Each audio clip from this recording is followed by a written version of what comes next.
வணக்கம். இது ஐபிசி தமிழின் இன்றைய அதிர்வு. இன்றைய நாளும் மிக முக்கியமாக பேசுபொருளாக இருக்கக்கூடிய ஒரு விடயம் தொடர்பாக பேசப்போகிறோம். குறிப்பாக தமிழர் தாயகத்தில் மிகப்பெரிய அளவிலே பேசப்படுகின்ற ஒரு விடயமாக மாறியிருப்பது செம்மணி மனித புதைகுழிகள். இலங்கையை பொறுத்தவரை ஏராளமான மனித புதைகுழிகள் இதுவரை அடையாளம் காணப்பட்டிருக்கிறது. சுமார் 23வது மனித புதைகுழியாக இந்த செம்மணியிலே மீளவும் தோண்டப்பட்டிருக்கக்கூடிய இந்த புதைகுழிகள் காணப்படுகிறது. இந்த நிலைமையில் இந்த விவகாரம் தொடர்பாக பல்வேறு விதமான உச்சபட்ச அவதானிப்புகள் இருந்து கொண்டிருக்கிறது. முன்னெப்போதும் இல்லாத அளவுக்கு இந்த புதைகுழி விவகாரம் மிகப்பெரிய அளவிலே மாறுபட்டு பேசுபொருளாக மாறி இருக்கிறது. குறிப்பாக ஐநாவினுடைய மனித உரிமைகள் ஆணையாளர் நாயகம் கூட நேரடியாக வந்து பார்த்து செல்லுகின்ற அந்த நிகழ்ச்சி நிரலில் உள்வாங்கப்படுகின்ற அளவுக்கு அதனுடைய வெயில் தன்மை இருந்திருக்கிறது என்று கூட சொல்லிக்கொள்ளலாம். குறிப்பாக சொல்லிக்கொள்ள வேண்டுமாக இருந்தால் நேற்றைய தினம் 7வது நாளாக 2வது கட்ட அகழ்வு பணிகள் இடம்பெற்றது. இதிலே மொத்தமாக 38 மனித எண்பு தொகுதிகள் அடையாளம் காணப்பட்டிருக்கிறது. அதில் 34 அகழ்ந்து எடுக்கப்பட்டிருக்கிறது. நேற்றைய நாளிலே 4 அடையாளம் காணப்பட்டிருக்கிறது என்பதனையும் சொல்லிக்கொள்ளலாம். அதே நேரம் குறிப்பாக சொல்லிக்கொள்ள வேண்டுமாக இருந்தார், இதுவரை காலமும் அகலப்பட்ட மனித புதைகுழிகளிலே மனித எலும்புகள், வயது வந்தவர்களுடைய எலும்புகள் காணப்பட்ட அதே சம நேரத்திலே இப்போது செம்மணியிலே சித்துப்பாத்தி மயானத்தினுடைய வளாகத்திலே அகலப்பட்டிருக்கக்கூடிய மனித புதைகுழியில் 2 சிறுவர்களுடைய அவயங்கள், அதாவது எண்புக்கூடுகள் மீட்கப்பட்டிருப்பதும், அவர்கள் பாவித்த புத்தகப்பை, பொம்மை, காட்சிருப்பு போன்றவை அடையாளப்படுத்தப்பட்டு அகலப்பட்டிருப்பதும் மிகப்பெரிய ஒரு மாற்றத்திற்கான அழைப்பை இதை ஏற்படுத்தி இருக்கிறது. உங்கள் எல்லோருக்குமே தெரியும், ஈழத்தமிழர்களை பொறுத்தவரை மிக நீண்ட காலமாக இந்த நிலத்திலே கொல்லப்பட்டும் கடத்தப்பட்டும் காணாமலாக்கப்பட்டும் பல்வேறு இன்னல்களை சந்தித்தவர்களாக இருக்கிறார்கள். அவர்களுடைய அந்த இழப்புகளினுடைய பதிவுகள் தொடர்ச்சியாக நீதி கோரல்களாக இருந்த போதிலும் அவை எந்த அளவுக்கு கவனத்தில் எடுக்கப்பட்டது என்ற ஒரு கேள்வி இருந்து கொண்டிருக்கிறது. ஆனால் இப்போது இந்த செம்மணியினுடைய விவகாரம் என்பது மாறுபட்ட பேசுபொருளாக நான் ஏற்கனவே சொன்னது போல மாறியிருக்கிறது என்பதனை நிச்சயமாக உணர்ந்து கொள்ள வேண்டும். இந்த விவகாரம் சர்வதேச மட்டத்தில் ஒரு புறமாக பேச இன்னும் ஒரு பக்கமாக சிங்கள தரப்புகளும் இதற்காக குரல் கொடுக்க முனைகிறார்கள். ஆகவேதான் இந்த விவகாரம் ஒரு மாறுபட்ட பேசுபொருளாக மாறியிருக்கிறது என்பதனை நான் உங்களிடம் பகிர்ந்திருந்தேன். குறிப்பாக சொல்லிக்கொள்ள வேண்டுமாக இருந்தால், இப்போது செம்மணியில் அகழப்பட்டு கொண்டிருக்கக்கூடிய இந்த அகழ்வு பணிகள் நிறுத்தப்பட போவதில்லை. இதற்கு பூரணமான ஒத்துழைப்பை, அதற்கு தேவையான சகல வசதிகளையும் செய்வதற்கு நாங்கள் தயாராக இருக்கிறோம் என்று சொல்லி அமைச்சரவை பேச்சாளர் அபிமல் ரத்நாயக சொல்லியிருக்கக்கூடிய விடயத்தை சொல்லிக் கொள்ளலாம். ஆக அரசு தரப்பு இதற்கான ஆதரவை வெளிப்படுத்துவதாக சொல்லிக் கொண்டாலும் அரசு தரப்பு உளப்பூர்வமாக இந்த விவகாரத்திலே ஈடுபட போகிறதா என்ற ஒரு கேள்வி இருக்கிறது. நிச்சயமாக இந்த மனித புதைகுழிகள் தொடர்பாக பல்வேறு காலகட்டங்களில் பேசப்படுகிறது. இலங்கையினுடைய ஒவ்வொரு அரசுகளும் ஆட்சிக்கு வருகிற போது இவை தொடர்பான அறிக்கைகள் சமர்ப்பிக்கப்படுவது வெள்ளமையாக இருக்கிறது. ஆனால் இவற்றுக்கான நீதி ஏன் அங்கு புதைக்கப்பட்டிருப்பவர்கள் ஈழத்தமிழர்கள் என்ற காரணத்தினால் அந்த நீதிகள் வழங்கப்படவில்லை என்பதுதான் உண்மை. ஆக இந்த நேரத்திலே தான் நாங்கள் நோக்க வேண்டிய விடயம் இருக்கிறது. குறிப்பாக இந்த 23 மனித புதைகுழிகளிலே ஏராளமானவை ஈழத்தமிழர்களுடையது. அவர்கள் புதைக்கப்பட்ட நிலங்களிலே மீட்கப்பட்ட உடல் அவயங்களாக இருக்கிறது. ஆனால் தென்னிலங்கையில் ஒரு சில மனித புதைகுழிகள் மீட்கப்பட்டது. அவற்றிலே மீட்கப்பட்டது இந்த ஜேவிபியினுடைய போராட்ட கால இளைஞர்களுடைய உடலங்கள் புதைக்கப்பட்டதாக பேசப்படுகிறது. குறிப்பாக அவை காவன் பரிசோதனைக்காக, காலமாற்று பரிசோதனைகளுக்காக எடுத்துச் செல்லப்படுகிற போது அந்த எண்புக்கூடுகள் மாற்றப்பட்டது என்று சொல்லலாம். தங்களுடைய பக்கமாக இழைக்கப்பட்ட அநீதிகளை இந்த அரசியல் இப்போது ஆட்சியில் இருக்கக்கூடியவர்கள், அந்த ஜேவிபியினுடைய உறுப்பினர்கள் சொல்லியிருக்கிறார்கள். அதற்கு ஒரு சந்தர்ப்பம் வழங்கப்படக்கூடாது. ஆகவே காவன், அதாவது காலமாற்று பரிசோதனை தொடர்பான இந்த பரிசோதனைகளை மேற்கொள்வதற்காக உபகரணங்களை, இயந்திரங்களை இலங்கைக்கு தாருங்கள் என்று சொல்லி மனித உரிமைகள் ஆணையாளரிடம் இலங்கையினுடைய அரசு கோரிக்கை விடுத்திருப்பதாக சொல்லப்படுகிறது. அதே நேரம் இலங்கையினுடைய அரசு தமிழர்களுக்கு இழைக்கப்பட்ட அநீதிகள் தொடர்பாக பேசுவதற்கு தயாரில்லை. அவர்கள் இங்கு இனப்படுகொலை நிகழவில்லை, இதனை பேசினால் சட்டம் பாயம், இப்படியாக சொன்னவர்கள் இப்போது இந்த விவகாரத்தில் உளப்பூர்வமாக உழைச்சான்றின் அடிப்படையில் நடந்து கொள்ளுவார்கள் என்பது மிகப்பெரிய ஒரு கேள்வி. சரி, நிச்சயமாக குறிப்பிட்டு சொல்லக்கூடிய ஒரு சில விடயங்கள் இருக்கிறது. குறிப்பாக சொல்லிக்கொள்ள வேண்டுமாக இருந்தால், இந்த மனித புதைகுழிகளுடைய ஆரம்பம் 1996ஆம் ஆண்டு காலப்பகுதிகளிலே அடையாளம் காணப்பட்டது. 98ஆம் ஆண்டுகளிலே இது தொடர்பான விசாரணை சர்வதேச அழுத்தத்தின் பிரகாரம் அப்போதைய ஆட்சி தலையாரியாக இருக்கக்கூடிய சந்திரிகா பண்டாரநாயக்க குமாரதுங்க அவர்களால் நிர்பந்திக்கப்பட்டது. அவர்கள் நிச்சயமாக இதனை விசாரிக்க வேண்டும் என்ற ஒரு தேவை அவர்களுக்கு எழுந்ததன் அடிப்படையில், சர்வதேச அழுத்தங்களின் அடிப்படையில் விசாரணைக்கான முனைப்புகளை மேற்கொண்டிருந்தாலும் அவை காலப்போக்கிலே கிடப்பிலே போடப்பட்டது. குறிப்பாக இதிலே வாக்குமூலம் வழங்கி இருக்கக்கூடியவர்கள் குறிப்பிடுகிறார்கள், 600 வரையான மனித உடலங்கள் அங்கே புதைக்கப்பட்டிருக்கிறது, எங்களால் அடையாளம் காட்ட முடியும் என்று சொல்லி. ஆனால் அவை பொய்யான வாக்குமூலம் என்று சொல்லி இந்த அரசு அதனை நிராகரித்திருந்தது. இவ்வளவு காலமும் இந்த நிலப்பகுதியிலே உறங்கிக் கொண்டிருந்த அந்த மக்களினுடைய ஆன்மாக்கள் இப்போது எண்புக்கூடுகளாக வெளிப்படுகிறதா என்ற ஒரு கேள்வி யதார்த்தமாக இருந்து கொண்டிருக்கிறது. சரி, எது எப்படியாக இருந்தாலும் இந்த விவகாரம் எப்படி நகரப் போகிறது, இந்த பிரச்சனைகளுக்கான தீர்வு எப்படி கிடைக்கும்? நிச்சயமாக வெறுமனை உணர்ச்சிவசமான பேச்சுகள் அல்லது நாங்கள் முகநூலிலே பதிவிடுகின்ற கருத்துக்கள் அல்லது நாங்கள் பேசுகின்ற வார்த்தைகளின் மூலமாக இதற்கான தீர்வுகள் கிடைக்கப் போகிறதா என்ற ஒரு கேள்வி இருக்கிறது. நிச்சயமாக ஈழத்தமிழினம் இந்த விவகாரத்திலே தெளிவு பெற்றுக்கொள்ள வேண்டும். அதாவது இதற்கு முன்பு அகழப்பட்ட மனித புதைகுழிகள் தொடர்பாக அகழப்பட்டு கொண்டிருக்கிறது. 10 ஆண்டுகளுக்கு மேலாக 15 ஆண்டுகளுக்கு மேலாக அகழப்பட்ட மனித புதைகுழிகளும் இருக்கிறது. அவற்றில் எதற்குமே நீதி இல்லை. ஆக அந்த பட்டியலிலே செம்மணியினுடைய இந்த 2வது மனித புதைகுழியும் கிடப்பில் போடப்பட போகிறதா என்று கேள்வி இருக்கிறது. ஆக நிச்சயமாக ஈழத்தமிழர்கள் வலிகளோடும் வாழ்வியலினுடைய இழப்புகளோடும் இருக்கக்கூடியவர்கள், நீங்கள் உங்களுடைய உறவுகள் கொல்லப்பட்டு புதைக்கப்பட்டிருக்கிறார்கள், அவர்களுக்கான நீதியை பெற்றுக் கொடுப்பதுதான் அவர்களுடைய மரணத்திற்கு நீங்கள் செய்யும் கைமாறாக இருக்கும். அவர்கள் உங்களுக்காக தங்களுடைய காலங்களை தியாகம் செய்தவர்கள் என்பதை மறவாதீர்கள்.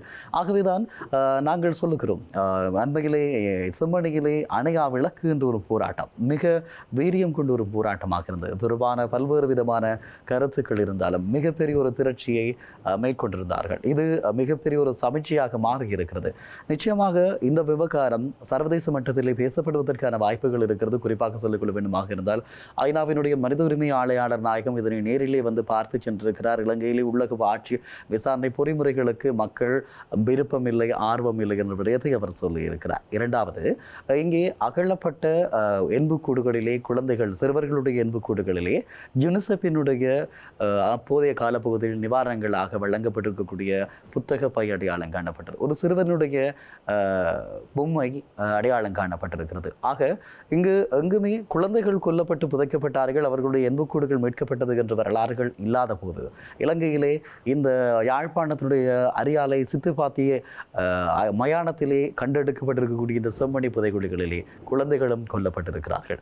நான் ஒரு விடயத்தை தெளிவாக சொல்லிக் கொள்கிறேன். இந்த பகுதி 2011ஆம் ஆண்டு வரை ஸ்ரீலங்கா இராணுவத்தினுடைய கட்டுப்பாட்டில் இருந்தது. ஆகவேதான் இந்த விவகாரம் தொடர்ச்சியான பல்வேறு விதமான வாக்குமூலங்கள் மனித சாட்சியங்களின் அடிப்படையில் இவை தேடப்பட வேண்டும். குறிப்பாக கிருஷாந்தி குமாரசாமியினுடைய கொலை வழக்கிலே கைது செய்யப்பட்டிருக்கக்கூடிய இராணுவ சிப்பாய்கள் வழங்கிய வாக்குமூலங்களின் அடிப்படையில் இது மேலும் தேடப்பட வேண்டும். அந்த பகுதி முழுவதும் இருக்கக்கூடிய மனித எலும்புக்கூடுகள் மீட்கப்பட வேண்டும்.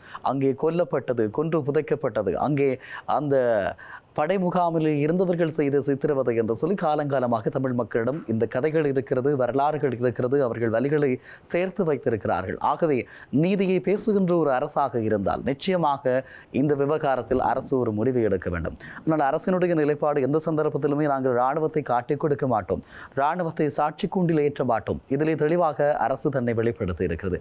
ஆக இந்த விவகாரத்திலே இராணுவத்தினுடைய தரப்பு தான் இந்த சம்பவங்களை எல்லாம் செய்திருக்கிறது என்பது மக்களுடைய குற்றச்சாட்டு.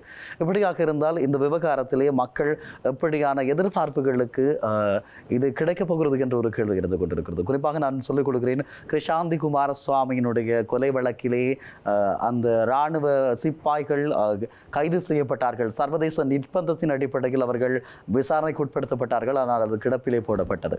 குறிப்பாக சொல்லிக் வேண்டுமாக இருந்தால் இன்னும் ஒரு விடயத்தை உங்களுக்கு ஞாபகப்படுத்திக் கொள்ளலாம். கிருஷாந்தி குமாரசுவாமியினுடைய கொலை இடம்பெற்று 27வது நாள் இன்னும் ஒரு பெண்ணுக்கும் அதே மாதிரியான ஒரு சம்பவம் உரும்பிராயில் இடம்பெற்றதாக சொல்லப்படுகிறது.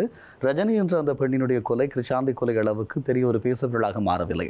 ஆனால் அந்த கொலை செய்து இருக்கக்கூடிய இராணுவம் தண்டனை பெற்றிருக்கிறது. அதற்கான காரணமாக திருக்குணநாயகம் என்ற நபரனுடைய சாட்சியம் இருந்திருக்கிறது. அவர் தொடர்ச்சியாக 15 ஆண்டுகளாக சாட்சி சொல்லியிருக்கிறார். கொழும்புக்கு சென்று சுமார் பெருமளவிலான நிதி செலவிலே தனக்கு அறிமுகம் இல்லாத, தான் முன்பின் காணாத ஒரு பெண்ணுக்கு நிகழ்ந்த அவலத்தை அவர் தன்னுடைய சாட்சியமாக பதிவு செய்தார். அந்த காலப்பகுதி மிக கொடூரமானது. யாரை வேண்டுமானாலும் அவர்கள் சுட்டு எறிய முடியும். பலர் சுட்டு கொல்லப்பட்டார்கள். ஊடகவியலாளர்கள், ஆர்வலர்கள் என்று சொல்லி பலர் கொல்லப்பட்டார்கள். இருந்தாலும் தைரியமாக அவர் அந்த செயற்பாட்டிலே அவர் இருந்தார். கடந்த 2014ஆம் ஆண்டு 14 வருடங்களின் பின்பதாக 1996ஆம் ஆண்டு நடந்த இந்த விடயத்திற்கு ஒரு நீதி கிடைக்கப்பட்டது. ஆகவேதான் சொல்லுகிறோம், நாங்கள் எங்களுடைய மக்களினுடைய இழப்புகளுக்கும் உயிர் பறிப்புகளுக்கும் நீதியை பெற்றுக் கொடுத்தே ஆக வேண்டும். இதிலே நீங்கள் ஒவ்வொருவரும் குறியாக இருக்க வேண்டும் என்பதை சொல்லிக் கொள்கிறேன்.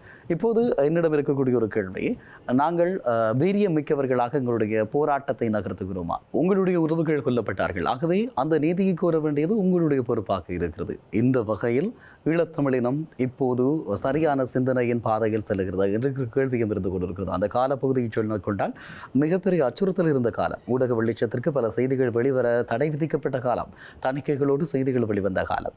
ஆனால் தொடர்ச்சியாக போராடப்பட்டது. நீதிபதிகள் கூட இந்த வழக்கிலே ஆஜராவதற்கு அஞ்சியிருந்த ஒரு காலப்பகுதி, வழக்கறிஞர்கள் வழக்காட முடியாத ஒரு காலப்பகுதி. ஆனால் அந்த காலப்பகுதியிலேயே நீதிபதிகள் வந்து தீர்ப்பு வழங்குவதற்கு தயாராக இருந்தார்கள். வழக்கறிஞர்கள் பிரசாந்தி போன்ற வழக்கறிஞர்கள் கிருஷாந்தினுடைய கொலையில் சம்பந்தப்பட்டு அவர்களுக்கு நீதியை பெற்றுக் கொடுப்பதற்காக போராடினார்கள். இப்படியாக அந்த காலப்பகுதியிலே ஒரு அடக்குமுறைக்குள் இருந்து வெளிப்பட்ட சமூகம் தனக்கான நீதியை கோரி மிகப்பெரிய அளவிலே பாரதூரமான போராட்டங்களை மேற்கொண்டது. சட்ட போராட்டத்தை தொடர்ந்தார்கள், தொடர்ச்சியான அழுத்தங்களை வழங்கினார்கள். அப்படி இருக்கிற போது இப்போது இருக்கக்கூடிய சூழலில் இந்த தமிழினம் தனக்கான நீதியை கோருவதில் எந்த தடையும் இருக்க போவதில்லை. நிச்சயமாக ஒரு சில அச்சுறுத்தல்கள் இருக்கலாம், அல்லது விசாரணைகளுக்கு அழைக்கப்படலாம். இவையெல்லாம் பெரிய விடயமாக கருதாமல் எங்களுக்காக எங்களில் உயிர் நீத்தவர்களுடைய நிலைப்பாட்டை நாங்கள் கையாளுகிறோம் என்ற அடிப்படையில் இலங்கையினுடைய ஈழத்தமிழினம் தனக்கான நீதியை பெற்று அதற்கான செயற்பாடுகளில் ஈடுபட வேண்டும் என்பது பல்வேறுபட்டோருடைய ஒரு அபாவாக இருந்து கொண்டிருக்கிறது. ஆகவேதான் இந்த விவகாரம் இப்படியாக எல்லாம் பேசப்பட்டு கொண்டிருக்கக்கூடிய சூழலில் இன்னும் ஒரு விடயத்தை நான் ஏற்கனவே குறிப்பிட்டிருந்தேன். குழந்தைகளினுடைய அவயங்கள், அந்த உடற்கூடுகள், பள்ளிக்கூட பை, பொம்மை போன்றவை மீட்கப்பட்டது என்று சொல்லி, ஆகவே இந்த விவகாரம் தொடர்பாக ஐநாவினுடைய சிறுவர் பாதுகாப்பு நிதியம், அதாவது யுனிசெஃப்க்கு ஒரு கடிதம் சென்றிருக்கிறது.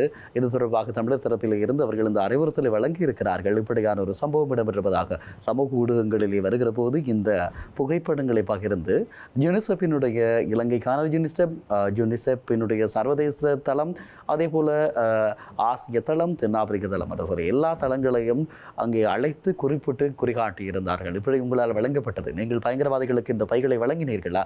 குழந்தைகள் கொல்லப்பட்டிருக்கிறார்கள், குழந்தைகளுக்கான நீதியை பெற்றுத்தாருங்கள். நீங்கள் இதை பெற்றுத்தரவில்லை என்று சொன்னால் நீங்கள் குழந்தைகளினுடைய சமவாயத்தை, குழந்தைகளினுடைய பாதுகாப்பை பேசுகிறவர்கள் என்ற வார்த்தைகளுக்கு அர்த்தம் இருக்காது என்றது போன்று அவர்கள் தங்களுடைய கருத்துக்களை சொல்லியிருந்தார்கள். ஆகவே இந்த விவகாரம் மாற்று பரிமாணத்தை பெறப்போகிறது என்ற எதிர்பார்ப்பு ஏற்பட்டிருக்கிறது. அதற்கேற்றாற் போல ஒரு கண்டன அறிக்கையும் இது தொடர்பான விளக்கங்களோடும் ஒரு கடிதம் யுனிசெஃபை நோக்கி சென்றிருப்பதாக தகவல் அறிந்த வட்டாரங்கள் கருத்து சொல்லுகிறது.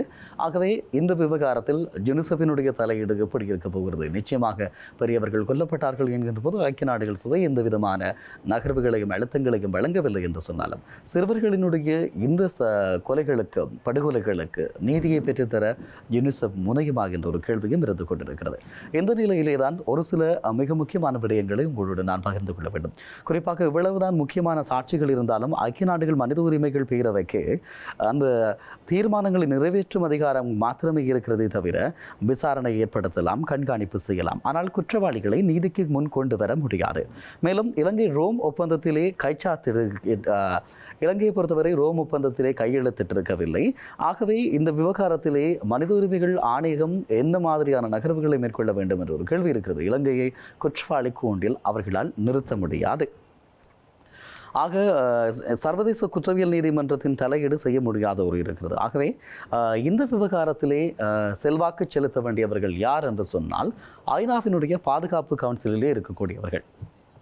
ஆனால் இலங்கைக்கு என்று ஒரு பிரச்சனை வருகிற போது ரஷ்யா, சீனா போன்ற நாடுகள், வீட்டோ அதிகாரம் கொண்ட நாடுகள் தலையிடுவதால் அதனை எதுவும் செய்ய முடியாது இருக்கிறது. ஆக இந்த விவகாரத்திலே எப்படியான நகர்வுகளை நாங்கள் மேற்கொள்ள வேண்டும் என்ற ஒரு கேள்வி இருந்து கொண்டுதான் இருக்கிறது. குறிப்பாக நாங்கள் அந்த ரோஹிங்கியா மக்கள் பயன்படுத்திய வழிமுறையை தமிழர் சமூகமும் மேற்கொள்வது ஒரு சாத்தியமான வழிமுறையாக இருக்கும் என்று சொல்லிக் கொள்ளலாம். வன்முறை நடந்த மியான்மரில் ஐநாவினுடைய பாதுகாப்பு கவுன்சில் எதையுமே செய்யவில்லை என்ற ஒரு குற்றச்சாட்டு இருந்தது. ஆனால் ஐக்கிய நாடுகள் பொதுச்சபை அதனை தொடர்ந்து தீர்மானங்கள் கொண்டு வந்தது. இருக்கின்றது. அவை ஐக்கிய நாடுகளினுடைய குற்றவியல் நீதிமன்றத்திற்கு இதனை அழைத்து சென்றது. குறிப்பாக வன்முறை முஸ்லிம் அகதிகள் பங்களாதேஷில் தஞ்சம் புகுந்ததை வைத்து அந்த நாடு ரோம் ஒப்பந்தத்தில் உறுப்பினராக இருக்கிறது என்ற அடிப்படையில் விசாரணைக்கு அனுமதி அளிக்கப்பட்டது மிக குறிப்பிட்டு சொல்லக்கூடிய ஒரு விடயமாக இருக்கிறது. இப்படியான வழிமுறைகளை இலங்கையினுடைய ஈழத்தமிழர்கள் தங்களுடைய நீதிக்கான தேடல் பொறிமுறையில் கையாள வேண்டும் என்பதை நம் எல்லோருடைய எதிர்பார்ப்புமாக இருக்கிறது. இது விடயமாக தொடர் செயற்படுபவர்கள் இந்த விவகாரத்தில் கவனமாக இருந்து கொள்ள வேண்டும். இலங்கை மியான்மருக்கு மாறாக இன அழிப்பு ஒப்பந்தத்திலே கையெழுத்திட்டிருந்தாலும் அதனை அங்கீகரிக்கவில்லை. எனவே அந்த வழியாக ஒரு சர்வதேச நீதி பொறிமுறைக்கான அந்த நீதியை பெற்றுக்கொள்கின்ற வழக்கிலே தாக்கல் செய்ய முடியாது. எனவே தமிழர்கள் படுகொலைகள் செய்யப்பட்டார்கள் என்ற விடயத்தை ஒட்டுமொத்த நாடாக கனடா ஏற்றுக்கொண்டிருக்கிறது. அவர்கள் அறிவித்திருக்கிறார்கள். இதுபோல உலகத்தினுடைய ஒவ்வொரு நாடுகளுமே இந்த விவகாரம் இந்த மாற்றங்கள் ஏற்படுகிற போது ஐக்கிய நாடுகள் சபையினுடைய பொதுச் சபையினூடாக இந்த அழுத்தங்களை வழங்க முடியும். பாதுகாப்பு கவுன்சிலிலே இது தொடர்பான மாற்றங்களை கொண்டு வருவதற்கு ரஷ்யாவும் சீனாவும் இடமளிக்கப் போவதில்லை என்ற ஒரு விடயம் இருக்கிறது. அதேபோல மனித உரிமைகள் பேரவையால் இலங்கையை குற்றவாளி கொண்டில் நிறைவேற்ற முடியாது. ஆகவே பொதுச்சபையினுடைய அங்கீகாரத்தோடு பெற வேண்டுமாக இருந்தால் பல நாடுகள் இதற்கான அழுத்தத்தை வழங்க வேண்டும் என்பதை இந்த நேரத்தில் சொல்லிக் கொள்ளலாம். அதேபோல இன்னும் சொல்லிக்கொள்ள வேண்டுமாக இருந்தால் இலங்கை ஒத்துழைக்கவில்லை என்பதற்காக நீதி கிடைக்காது, அவர்கள் இந்த விடயத்தை ஏற்றுக்கொள்ளவில்லை, ரோம் ஒப்பந்தத்தில் கையெழுத்திடவில்லை என்பதற்காக நீதி கிடைக்காது என்று இல்லை. நீதி கிடைக்கும். அதற்கான சொல்லாடல்களையும் வழிமுறைகளையும் பேண வேண்டியதுதான் இப்போது இருக்கக்கூடிய கிடப்பாக இருக்கிறது. குறிப்பாக சொல்லிக்கொள்ள வேண்டுமாக இருந்தால் ஜெர்மனி, கனடா, அர்ஜென்டினா, தென்னாப்பிரிக்கா போன்ற நாடுகள் அவர்களுடைய சட்டத்தின் கீழ் உலகின் எந்த ஓரத்திலும் நடந்த போர்க்குற்றங்களை விசாரிக்க முடியும். அவர்களுக்கு அந்த அதிகாரம் இருக்கிறது. மீண்டும் சொல்லிக் கொடுக்கிறேன், ஜெர்மனி, கனடா, அர்ஜென்டினா, தென்னாப்பிரிக்கா போன்ற நாடுகள் அவர்களுடைய சட்டத்தின் கீழாக உலகத்தினுடைய எந்த மூலையில் இனப்படுகொலை இன வன்முறைகள் இடம்பெற்றாலும் அது தொடர்பாக விசாரணைகளை இந்த போர்க்குற்றங்களை விசாரிக்கக்கூடிய சட்டம் இருக்கிறது. அதேபோல இலங்கை ஒப்புக்கொண்டிருக்கக்கூடிய ஒப்பந்தங்கள், அதாவது சித்திரவதை தண்டனை எதிர்ப்பு மற்றும் குடிமக்கள் மற்றும் அரசியல் உரிமைகள் பற்றிய சர்வதேச உடன்படிக்கை போன்றவற்றை பொறுத்து சர்வதேச விசாரணை அல்லது மாநிலங்களிடையே வழக்குகளை தொடரக்கூடிய ஒரு விடயம் இருக்கிறது. இந்த ஒப்பந்தங்களிலே இலங்கை கைச்சாத்திட்டு இருக்கிறது என்பதனை அடிப்படையாக கொண்டு இதனை மேற்கொள்ளலாம். அதேபோல இன அழிப்பு, சித்திரவதை தண்டனை, மனிதத்துவத்திற்கு எதிரான குற்றங்கள் போன்றவற்றை அனைத்து தரப்புகளும் கட்டாயமானவை. சட்ட வல்லுநர்கள் இதன் அடிப்படையில் வழக்குகளை தொடரக்கூடிய வாய்ப்புகள் இருக்கிறது என்பதனை சொல்லிக் கொள்ளலாம். அதேபோல அகதிகள் இந்தியா, கனடா, ஐக்கிய ராஷ்டிரம் போன்ற நாடுகளுக்கு புலம்பெயர்ந்திருக்கிறார்கள். நாடுகள் கடந்த குற்றங்களின் அடிப்படையில் ஐசிசி தலையீடு செய்ய இந்த விவகாரத்திலே வாய்ப்பு இருக்கிறது. ஏனென்று சொன்னால் இலங்கையினுடைய தமிழர்கள் புலம்பெயர்ந்து இருக்கிறார்கள். நாடுகள் தோறும் கனடாவில் இருக்கிறார்கள், பிரித்தானியாவில் இருக்கிறார்கள், இந்தியாவில் இருக்கிறார்கள், அமெரிக்காவில் இருக்கிறார்கள், பிரான்சில் இருக்கிறார்கள், ஜெர்மனியில் இருக்கிறார்கள், சுவிட்சர்லாந்தில் இருக்கிறார்கள். ஆகவே நாடு கடந்த குற்றங்கள் என்ற அடிப்படையில் இதில் ஐசிசி தலையிட வாய்ப்பு இருக்கிறது என்பதை சொல்லிக் கொள்ளலாம். அதே போல தமிழர்கள் புலம்பெயர் சமூகங்கள் பல இருக்கக்கூடிய நாடுகள் ஒவ்வொன்றிலும் பெருவாரியாக இருக்கக்கூடிய நாடுகள் எல்லாம் காமன்வெல்த் என்று சொல்லக்கூடிய பிரித்தானிய ஆட்சி அதிகாரத்தின் கீழ் இருந்த நாடுகளுடைய கூட்டமைப்பில் இருக்கிறது. அதன் மூலமான சில வலியுறுத்தல்களை மேற்கொள்ள முடியும் என்பதனை சொல்லிக் கொள்ளலாம். குறிப்பாக சில உதாரணங்களை நான் சொல்லிக் கொள்கிறேன். தார்பூர், சூடான் போன்ற நாடுகள் ஐசிசியினுடைய உறுப்பினராக இல்லாவிட்டாலும் இந்த வழக்கிலே இப்படியான ஒரு சம்பவம் இடம்பெற்ற போது அவர்களுக்காக ஐக்கிய நாடுகளினுடைய பாதுகாப்பு கவுன்சிலிலே ஒரு அனுகூலம் கிடைத்தது. இதன் மூலமாக அவர்கள் தீவினை பெற்றார்கள். அதேபோல ருவாண்டாவிலே ஐக்கிய நாடுகளினுடைய பொதுச்சபை தீர்மானத்தின்படியாக 1955 மூலமாக ஐசிடிஆர் உருவாக்கப்பட்டது. பெருவாரியான மனித அழிப்புகளுக்கான நீதி கிடைக்கப்பெறுவதற்கான வாய்ப்பு பெற்றது. அதேபோல சிரியாவை பொறுத்தவரை ஐசிசியினுடைய உறுப்பினராக இல்லாவிட்டாலும் ஐரோப்பாவில் பொதுவான சட்ட அதிகாரத்திலே வழக்குகள் நடைபெறுகிறது. பெருவாரியான இப்படியான நிகழ்வுகளுக்கு சாட்சிகள் மூலமாக பங்கு வகிக்கிறது. இந்த விடயங்களை சொல்லிக்கொள்ளலாம். ஆகவே இந்த விவகாரம் மிகப்பெரிய ஒரு மாற்றங்களை உண்டு பண்ண வேண்டும். இது ஒரு ஆரம்பமாக இருக்கிறது என்று சொல்லுகிறார்கள் செம்மணியினுடைய வழக்கு விவகாரம். இது தமிழர்களுக்கு இழைக்கப்பட்ட ஒட்டுமொத்த அநீதிகளுக்குமான நீதி தேடலுக்கான பொறிமுறையாக வளர்த்துக் கொள்ள வேண்டியது ஈழத்தில் இருக்கக்கூடிய தமிழர்களிடமும் புலம்பெயர் நாடுகளில் இருக்கக்கூடிய தமிழர்களிடமும் தான் இருக்கிறது என்பதே மிக முக்கியமான விடயம்.